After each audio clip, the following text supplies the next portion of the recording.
There is a young man who was murdered by the criminal regime. That young man is known as Albert OJWANG. He was a social media activist. There is a scheme of eliminating social media activists because the recent protest which was brought about the finance bill was largely galvanized on social media. I'm not surprised that a person who is an activist on social media was killed by the regime. He was arrested and brought to Nairobi. Okay? How can you tell me that you arrest someone from where he comes from and you bring him to Nairobi? Normally, the police procedure is such that they take you to a police station where the nearest police station where you've been arrested. This man was brought to Nairobi until he died in a dungeon. So it is very clear that the system is eliminating people. They tortured him so that he can speak others he's working with, so that he can speak the motive until it's this. Now the government is coming out to play PR. So in this episode, I've come to talk about how the regime is eliminating youth, the Gen Zs, what it means for the politics, and most importantly, the sedimentaries we can learn from the politics of our nation. But before I do this, I want to let you know that if you're new to this channel, please subscribe. And if you're watching this video from a different platform, please head on to YouTube, type in Sula Mawagali. There's a lot of content of this nature. If geopolitics and economics is what you want, this will be definitely the right channel for you to subscribe to.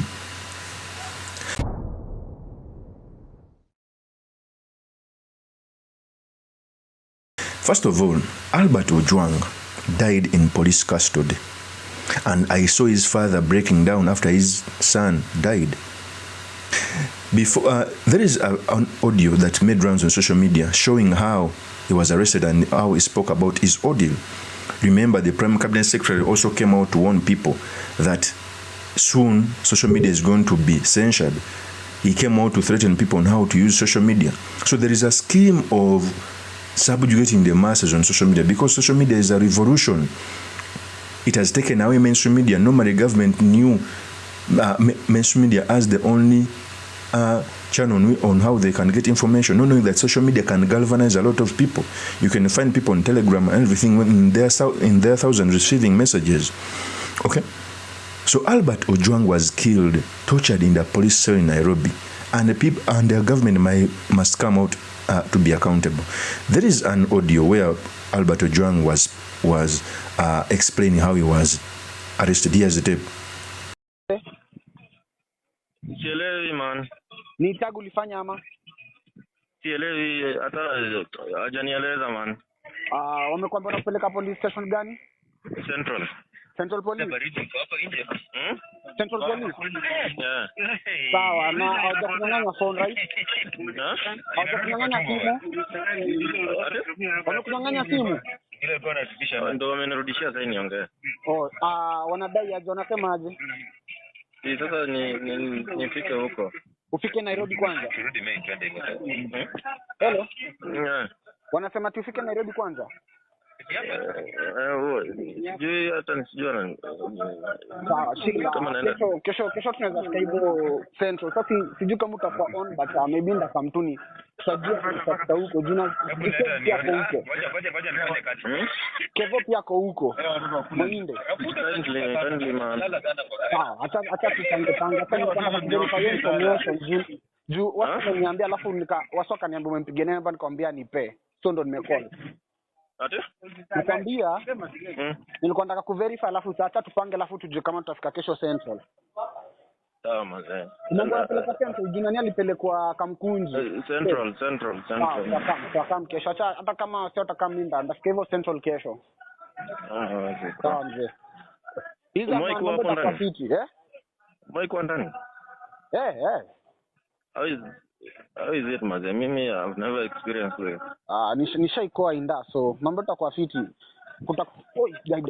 Kutakuwa na challenges hapa na pale, lakini mambo itakuwa fiti. Usitension tu. Nakwambia utakuwa na challenges hapa na pale, lakini mambo itakuwa fiti. Nishaikoa inda, so mambo itakuwa poa. Na Inda is one of the worst police stations in Nairobi. So like nitakuwa safe hapo ndani. Nini? Will I be safe? Light? Safe.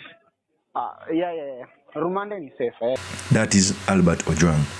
To add on that, okay, I saw his father crying.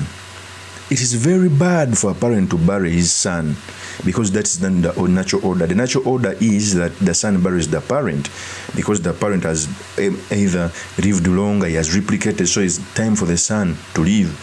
Even the religious books teach us that we must leave something for our sons and daughters. For it was bad for a man to bury his son. This is an emotional speech of Albert Ojwang's father. Here's the tape. Ojwang Ofio, natoka eneo la Homa Bay County, Kabondo Kasipul Sub County. Village yangu ni Kakot, sub location ni Kokwani. Kufikia jana mchana mwendo wa saa 7, baada ya kufanya kazi ya shamba asubuhi na familia yangu, kijana wangu ametengeneza shamba la mboga hapo chini ya boma.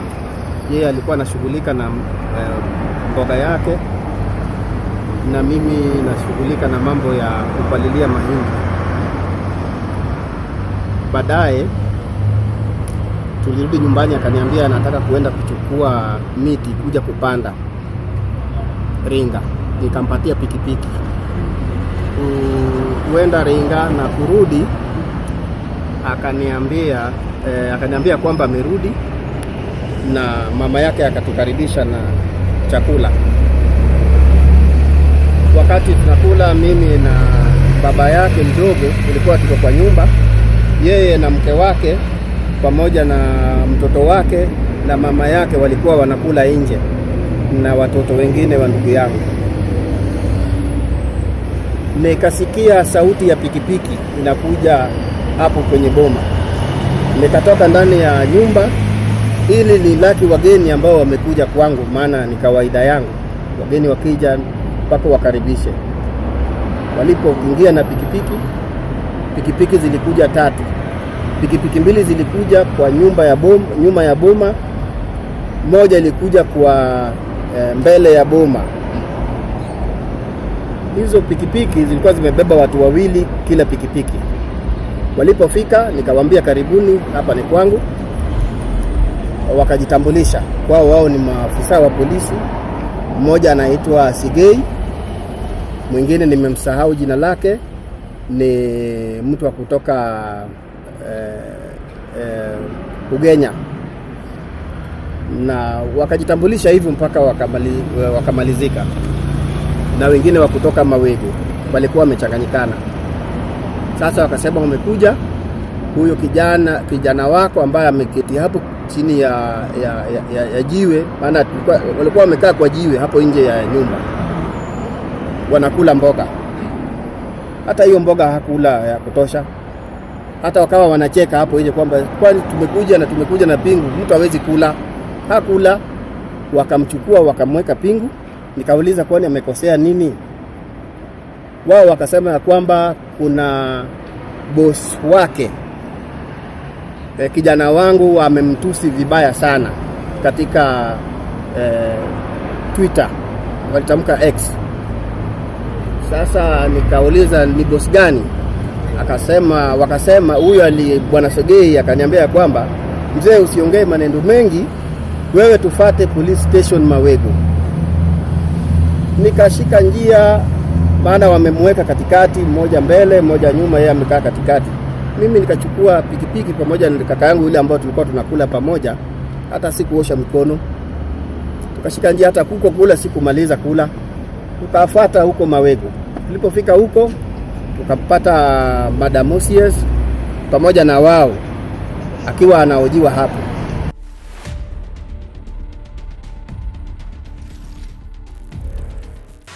That is Albert Ojwang's father. So the government has a scheme of torturing people based on what they speak. Ule mtu has ever come out to speak about the media. The same Prime Cabinet Secretary Musalia Mudavadi. What pains me more that Musalia Mudavadi was once a person known for fighting for human rights. Now he's coming out to portray as if social media is bad. There must be free speech. A person coming out to talk about your ills must not be arrested. You must change on how you work, on how you do service delivery. Musalia Mudavadi said these statements. Don't be surprised. Even now, they may not have said it, but I can tell you, employers have also started looking at your social media activity.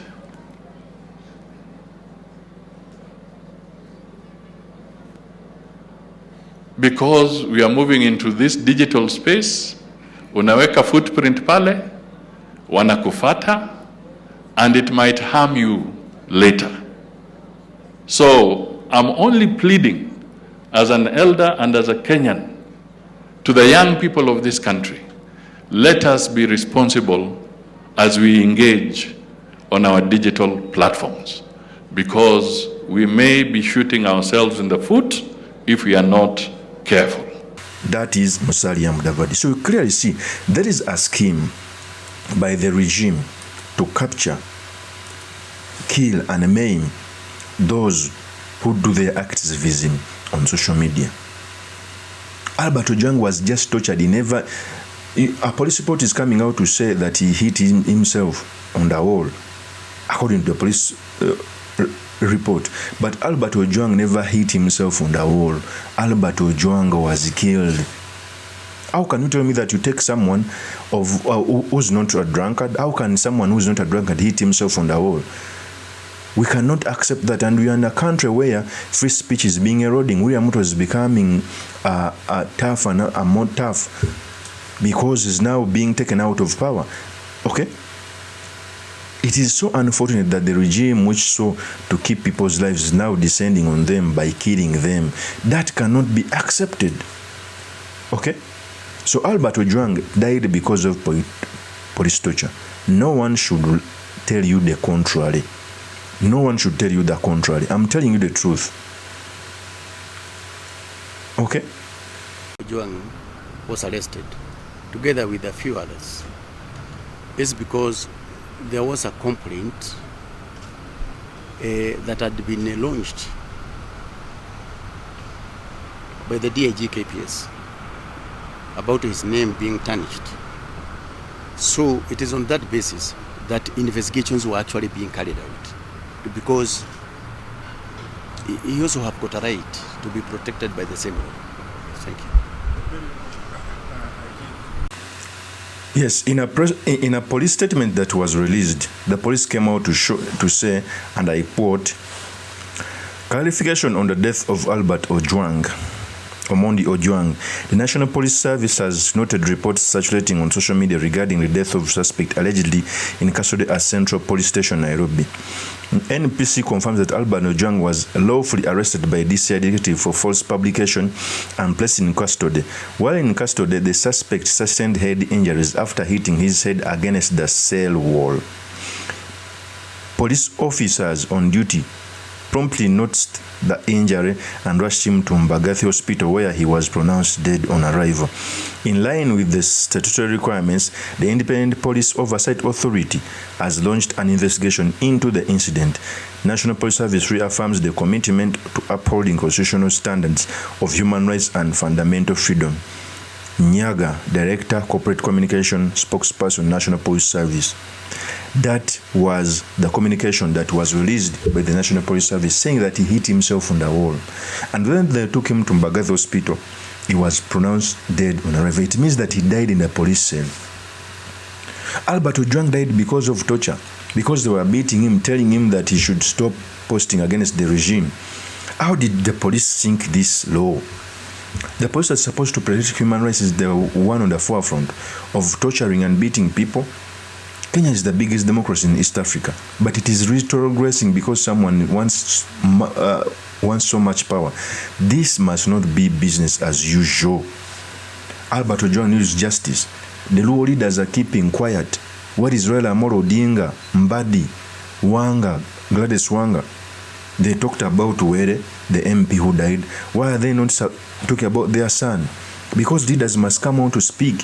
Since they are in the blood-based government, they are keeping quiet. Okay? I feel bad that the people who portray themselves as the entity that was fighting for freedom is on the dining table eating. Albert Ojwang died in some very painful death. and these culprits must be brought to the book. Of course, that's my opinion. Do make us by commenting about this. Thank you very much for listening in. If this is the first time on this channel, I implore you to subscribe, like, and comment so that I can be motivated to do more of such videos. I'll see you on another one. Peace.